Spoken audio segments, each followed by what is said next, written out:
movie. Going to take the short intermission here in just a few.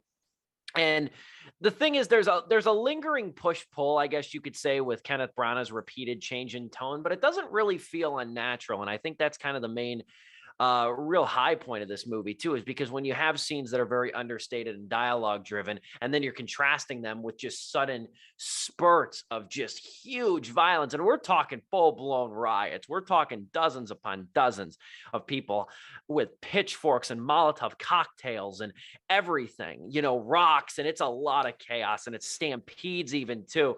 You have a lot of that occurring after or before some, maybe like Buddy learning about joining a gang through a slightly older neighborhood girl or something like that. Yeah. So there should be a lot more of a tonal conflict here that really doesn't exist, because I think we're just so entrenched in this occupation, and it's well handled, to Branagh's credit, who's also the writer of this movie. It's well handled in that respect, that it doesn't come off as wonky or just jarring like a movie we reviewed earlier this year, if you remember. Talk about a movie that did not handle tonal shifts well at all, Cherry, if you remember that one. Yeah. This is the complete antithesis of that, and how you can handle jarring tonal differences effectively. Yeah, or even Artemis Fowl, where it's like, yeah, we're just gonna rush all of these plot points and just let nothing breathe whatsoever. I don't think that was legally a movie. I don't think that was legally a movie. That was just that was a product. Hey, that's a very, I like how you said legally, though, as if it's like mandated by law that there has to be enough cohesive plot, comprehensive plot in here. Yeah, dude, it's that. I will say there is a big criticism here for me. It's a glaring criticism only because so much of this movie is really engrossing, and I think is really engaging. But we'll get back to that after this. I wonder if it's going to be the same one I'll touch on. I'll let you lead after the intermission, Dom. Okay, we'll see. And I promise Joe will be back and vocal for the review of All Too Well, the Taylor Swift short film, after our review of Belfast. We're going to take a brief intermission, be back in about a minute and a half. This is Sleepless with Steve. We come to you live and in living color every Wednesday evening right here on YouTube. Be back after a brief intermission. It is Sleepless with Steve.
Back and better than ever after a brief intermission. Dom now featuring a cat. This is Sleepless with Steve, live on YouTube on this Wednesday evening. Bit of a hiccup there with YouTube streams. I swear it wasn't our best friend OBS. I think it was actually YouTube, but we're back in living color talking about Belfast. And I want to give Dom the floor here because he was just about to dive into a criticism I want to see if I agree with about Kenneth Branagh's new movie, Belfast. Yeah, so I want to see how I can approach it, because I think there's a couple ways to describe it, but I think for me the big thing is really just culmination. It's the script, and it's like, I don't know if maybe those first 5 minutes were crucial to establish this, but I did it feel like everything just kind of resolved really fast at the end. A little I know bit. Yeah, A little bit, yes. it's like narratively we went from here to here, and I'm not even talking time skips. That's not a problem. Like, you can do time skips fair and square, and that's by no means a problem. But there's a thorough line of like, okay, we understand by the time like 20 minutes into this movie, you get that, okay, this is what this movie is going to be. It is mainly a family struggling through this social, political, violent upheaval permeating their lives. And you get the external and the internal, right? You get the family issues of just, hey, I can't find a job, and like, I don't know how to support my family, and I have to go away for 2 weeks on end. And then the external, where it's like, there's freaking riots in the streets, there's tanks, there's people with torches literally patrolling the streets at night. So and that clash was really interesting and engaging. And it seems like when they're just about to break apart, or like things are about to fall apart internally, there's a subplot too that tries to connect the two with a member of the local, I guess, gangs in Belfast, or look at the local neighborhood. And that to me was very weak, because it tried to combine those internal and external, where it's like someone within their family or someone within our neighborhood unit is bringing the violence really, really, really, really close to home, more than it should. And then something seemingly unbelievable happens to me.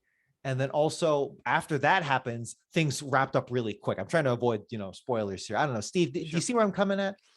I think the resolve happens a little brisk. And I Yeah. do think that the climax kind of ends on a very touchy, sentimental note that I don't know if some of the realism that preceded it makes it as quite as believable, just in the context of the movie. I like when it comes to the neighborhood girl kind of coercing Buddy into joining a gang. I like the wraparound. I like what comes of it. I like what comes of it in the store, and the cause and effect, what happens, and how the mother then gets lumped into it. I like that part of it. And I also, again, speaking close to home, growing up with an Irish mother, let me tell you that anger fuse is mighty short. Okay. It's mighty short, and I appreciate that. And I like what that culminated into. But sort of the sentimental wraparound, it does kind of, things happen after that very quickly. And it wraps around like it wants to be wrapped under 100 minutes, which isn't necessarily a bad thing. But at the same time, though, the ending, especially after what comes before it in that climax, could have used a little bit more time to breathe, since a lot of the movie, especially after the violent scenes, is given time to breathe. You're given time to kind of compose yourself, as are the characters. So yeah, I do sense the balance was lost a little bit in the last 20 minutes because of that. How fast it wraps up after going through all this with these characters. It almost feels like well, okay, I won't say injustice. That's a really charged word. I guess a disservice really to the story, obviously, but really it almost feels like, I know this wasn't like obviously the intention, and maybe I'm putting too much into it, but it almost feels like, yeah, things wrapped up here for the family. Also, the troubles they wrapped up too. Like, this, it's like all of this, it just kind of wrapped up. This is kind of the culminating point. Yeah, it does kind of, for us ignorant Americans too, who might not be aware of this, cough, cough myself, it does make it sound like that was the end all be all of the whole troubles conflict. I mean, make no mistake. That's a little harsh, but it just, it really brought us into the world. Like, we were trapped in this neighborhood with military checkpoints, and, having to look out for the neighborhood, gang members trying to drag us into some revolution that we want no part in. And then boom. It's like, I mean, make no mistake, this is a very And it's not a bad thing because I think as far as this kind of portrayal is concerned, it's done very well. This is also kind of Brana's rose-colored glasses view Yeah. of sort of things. I mean, there are moments of intense grit and there are moments of real loss and pain in this movie too. But the bulk of the movie is sort of whimsical in its treatment of nostalgia and like growing up in so many ways too. So it does make for some of those sentimental moments, as I was saying. Something that really struck me about this movie was like, damn, America really, like, cultural power is really one of our great powers here in the United States. Like every single movie, every single TV show, and I think a lot of the songs, they were all American. Did you notice that too? Yes. Where it's like, oh, they're showing Star Trek, they're showing John Wayne, I think a couple And times. did you notice the Easter egg? Did you pick up the Easter egg of Kenneth Branagh highlighting the Marvel movie he would eventually direct? Thor, yeah, he's literally reading a Thor comic, and I'm like, God damn, America really does have like a cultural powerhouse in the world like that. It's really powerful. But and I think the use of color here, because every time, anytime any piece of media or visual media decides to go black and white, I have to ask myself, okay, you have to kind of justify it. That's a little harsh and kind of an ignorance as to why people use black and white from me. But It's I a always kind fair of think, point. I always think like, okay, why did you go this route? And there was actually a scene in a theater that was like, okay, or actually multiple times in multiple theaters, Chitty Chitty Bang Bang shows up. I'm like, okay, cool. And it's like, okay, I get it. You give us the color when there's escapism. That's pretty cool. So, And it's a soft black and white too. It's not a very inky, saturated black and white. It's a very gentle black and white. Like even people who are so adverse to black and white movies, Yeah. I feel like I'm friends with all of them. Even people who are adverse to black and white, this is one of those black and whites I feel you almost kind of forget in some ways, like if that's possible. You're not as cognizant of it. It's not like something, and I like this movie a lot, The Artist, where you're hyper aware that it's black and white. Where this is a movie that you can kind of, it's so soft, like you can almost forget or not really notice after a while that it's for as seemingly mundane as the urban setting of Belfast is and how trapped it may feel at times, the light, oh my god, there are parts where like beautiful where the sun, or however they did the lighting, is really beating down on different parts of this neighborhood in different ways. Like even like, okay, we're in the hard streets of Belfast, okay, now we're like kind of a little, I guess it's closer to the countryside or something, and it's a little more, there's more green, there's supposed to be more green and foliage, and it's like, okay, it hits different. So I just want to note that, yeah, whenever someone uses black and white, I'm thinking, okay, how did they really handle this? And I'm a little ignorant too on the full spectrum or the full power of black and white, but it does make you think why they do it. And yeah, but really, this I guess we'll wrap up here, or we'll begin our wrapping up. But I'll just say Belfast is a good experience, and it is maybe good's too plain of a word. Really, it's a look back. And it's a time capsule in and of itself. It really brings you into the heart of the troubles. It brings you not as someone who makes a difference. It's really just bring you. It makes you think a lot about how, yeah, what if that could easily be my family? That could easily be my son or myself struggling to find work, and there just so happens to be freaking riots happening outside. And with the upheaval of 2020 here in America, it hits a little closer to home than it seemingly should. But this is an excellent cast. We didn't have enough time to go into this cast, but this cast was really delivering on every level. Judi Dench, always a standout, but oh my gosh, Kate Catronia, the mother, Balfi, she has a steely resolve here that is really really engaging. The grandfather, Kasarian Hines, is very friendly, and Jamie Dornan, Jamie Dornan, it's not the standout performance, but it's a damn good one. He is a handsome guy, and the movie, I don't think, shies away from that at all. But at the same time, it's like, yeah, this guy has his weaknesses and is like really struggling to keep up with his family. And then finally, of course, Jude Hill. What was the Nazi movie with it was a comedy, Scarlett Johansson, Jojo, yes, Jojo Rabbit. Like this it's a performance that really harkens to that, or like can be compared to that, and it's a good comparison because that's a lot of weight that these child actors have to put on themselves, and they knocked it out of the park. It's innocent and it's genuine, and I was really digging it. Just so you opening up with what's that Nazi movie? I was like, excuse me. You knew what I meant, but the producers. But no, this is an easy 3 out of 4 stars for me. It wraps up a little too quick, and it kind of almost defeats its own message by doing so. But it's something that everyone should watch, and it's a good family. It's surprisingly sweet and warm at the same time. So might even be a good holiday movie. I don't know. But Steve, want to take it? No, it does balance a lot of things very well here. Again, extreme violence coupled with just serenity, coupled with just conversation, and I think it's a hard push-pull to pull off, and Kenneth Branagh does exceptionally well. Again, Dom's right, we didn't get to really dive into the nuanced performances here, but that's exactly what they are, and that's what helps carry this movie and make it gentle yet impacting because of those nuanced performances. I think what it amounts to ultimately, though, is it's kind of a collage of beats that contribute to a devastating but pretty serene mural, because it's comedy. The balance is too achieved as well, because its comedy is as humorous as its scenes of violence are troubling.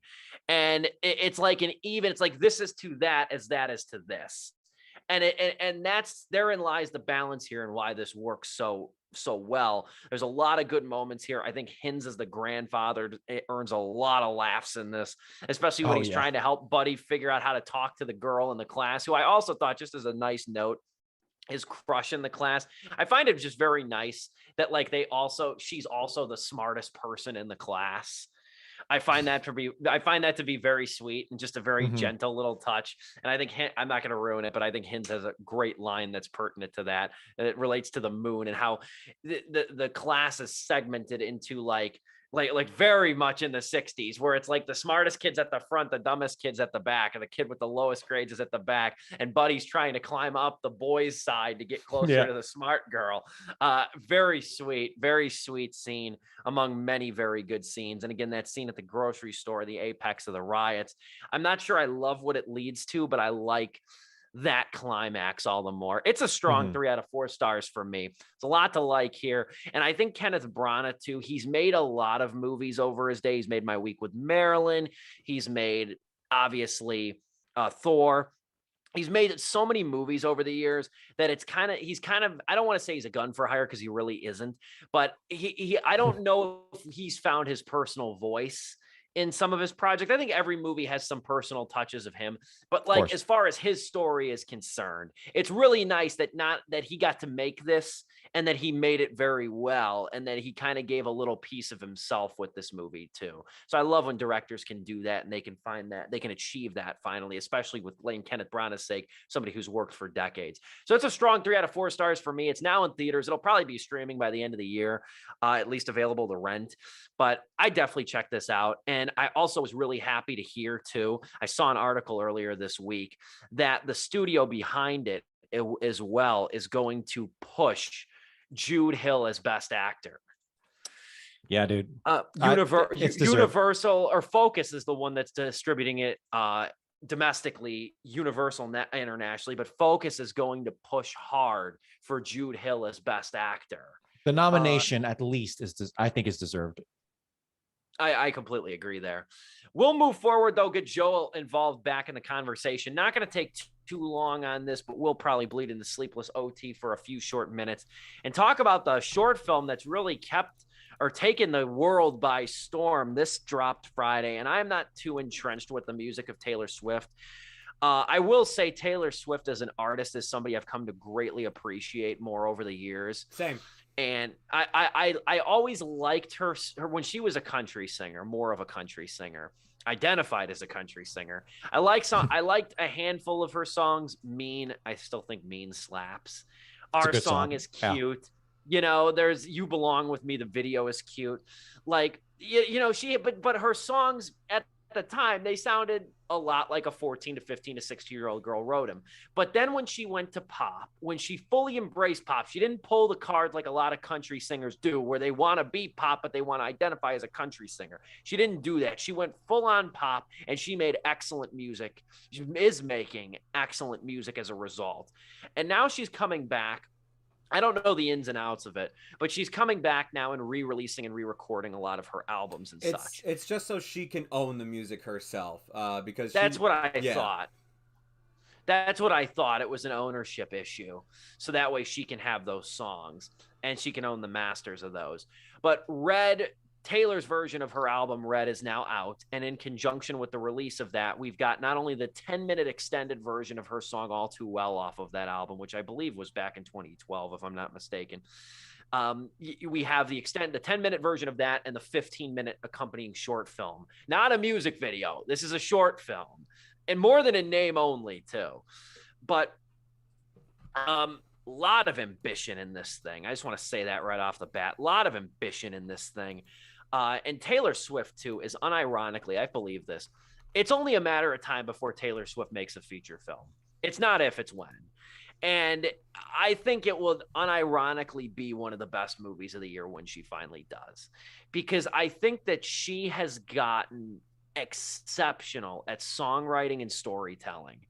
And she conveys it artfully with this short film that's very basic in its plot. It stars Sadie Sink, who you'll recognize from Stranger Things. Dylan O'Brien as well from The Maze Runner is in it. And Taylor Swift herself, she directed it, and she also appears in the short as well. It's grounded. But the thing that makes Taylor Swift, and what I think is universally resonant, and then I'll throw it over to you guys, this is the thing. One of the greatest secrets, I believe, of fiction is characters precisely drawn and defined. Hyper-specific characterization, I think, is one of the secrets of fiction. You don't have to relate to the interests of the characters or even certain personality quirks, but you can relate to how maybe they handle situations, how they process things, and how they maybe maturate over time. And I think you get that here in mass. You get a lot of mannerisms of these characters, of Brian and Sink, who are unnamed couple. You get that, especially in the arguments on what they linger on and what they decide to fight about and how they approach the fight. It's really characters drawn precisely, despite being vague enough as well, where you can kind of subscribe your own personality to them as well. There's kind of a more to dive into on a visual sense. I'll table that. I'll throw it over to you, Joe. You've talked the least. What say you about All Too Well, the short film? Kind of piggybacking off of what you were saying as Taylor becoming a director one day. I mean, she is a director, what am I saying? But making a full-length feature film, not even a short film. Yeah, it's only a matter of time, and I wouldn't be surprised if it turns out to be one of the best movies of that year, because the thing about All Too Well is that, Steve nailed it on the head. She, with her songs, she knows how to tell a story, and that's why I've come to actually appreciate her more and more as a songwriter. That album she wrote last year during the pandemic, oh my god, I forgot the name of it, but Folklore, or is it Evermore? Folklore. Evermore, yeah. I thought like that was such a great album and everything, and I've listened to the re-release of Red, because Red was the album that actually made me turn around my opinion on her. And then finally the album that came after that, I think it was 1982 or 1983, whatever the hell it's called. I'm not a big Swifter or T-Swift fan, whatever the hell they're called. Thrifter. Is that what it is? Thrifter? Swifty. I don't know. It's Swifty. I'm not really into her that much, but like there are some singles off those albums that you will open my Spotify playlist and you will find them on there. I love Style. I think that's a great song. And again, like that's something too that tells a story, and I think it does it really well. All Too Well, though, to me, is her taking these songs and just making them into longer formatted feature films, short films at that, but still taking something that is 3 minutes long of a song and stretching it out to 15 minutes. That's not an easy task to do.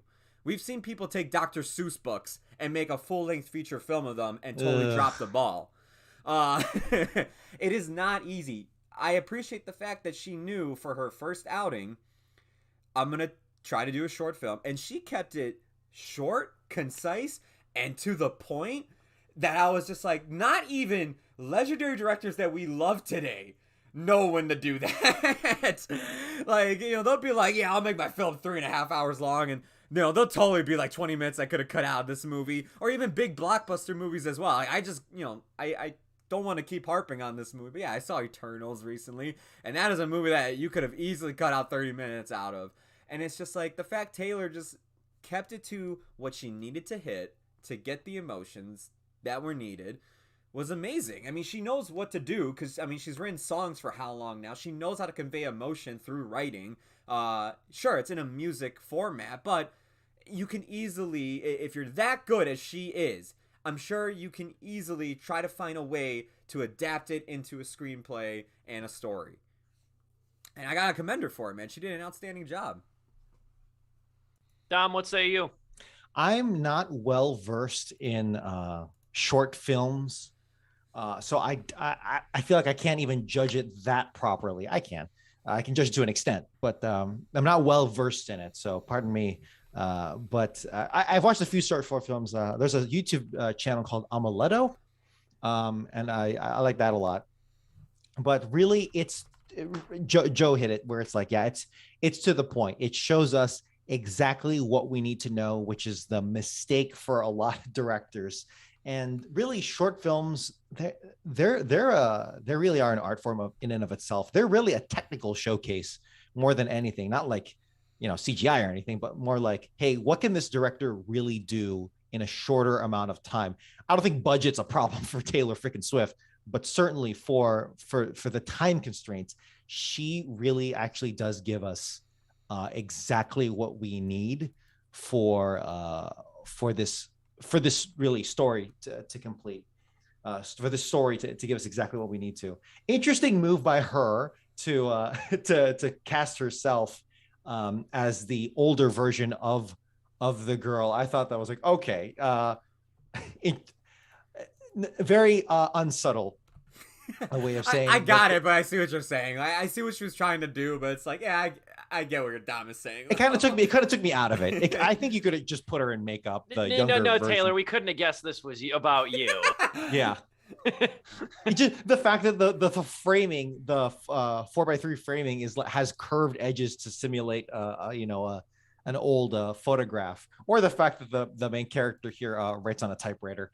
I'm sorry. I'll even say this: like when Dylan O'Brien got out of the car to answer that phone call and he was screaming on the phone, I was just like, "That's Jake Gyllenhaal. I've seen him do that in every movie." Well, I don't want to judge too much. He missed an ambulance call at like 6 o'clock though. He missed his Nightcrawler gig right there. That's what that argument was about. Yeah. But really, there are actually some very engaging shots here. And the big argument that happens without music, I thought was done really well from a directorial point of view, and really from an actor point of view as well, because it's very easy for something like this, particularly if Taylor Swift's name is all over it. It's very easy to roll your eyes and think like, okay, this is some Hallmark shit right here. But I didn't get that.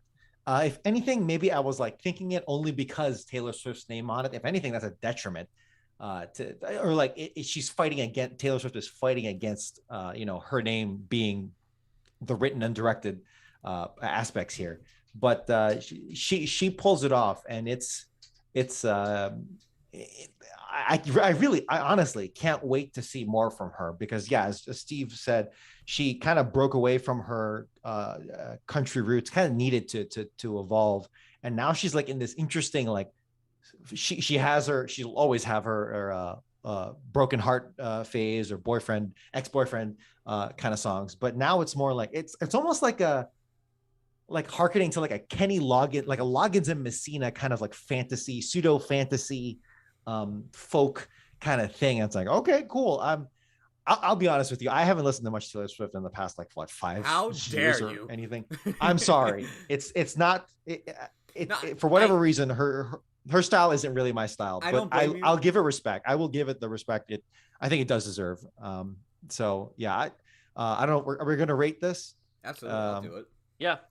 I'll give this a solid 3 out of 4. I was actually impressed and surprised by it because when I was like, oh, okay, are we really gonna be like, is this like just some artist, some guitar singer, whatever, just trying to jump on the bandwagon in Hollywood? No, this is a very honest effort, and I'm even if it suffers from the fact that it is very, very Taylor Swift, I'm cool with it. Like it's fine. It works.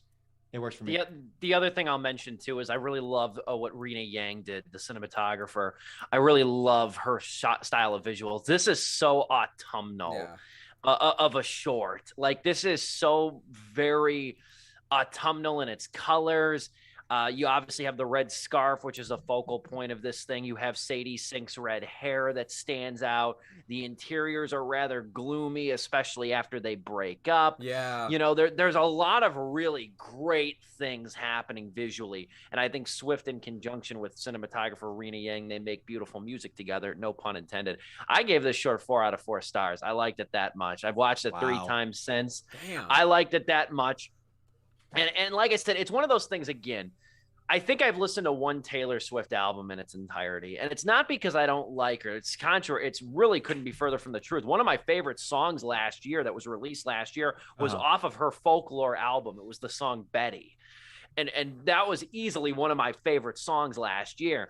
And she's somebody, the more I kind of like peel back and listen to more of her, the more I really appreciate her and all that she is as an artist and all that she is as a songwriter too. So yeah, it's 4 out of 4 for me. I can't wait to see her debut. Once she's done with this era of re-releasing and re-recording her music, she's got even bigger stories to tell. It's just a matter of a waiting game at this point. Joe, send us home on All Too Well. Yeah, man. I'm just in between you guys. This is 3.5 out of 4 stars for me. I almost want to give it 4 stars just because of how much she just basically hit a home run here.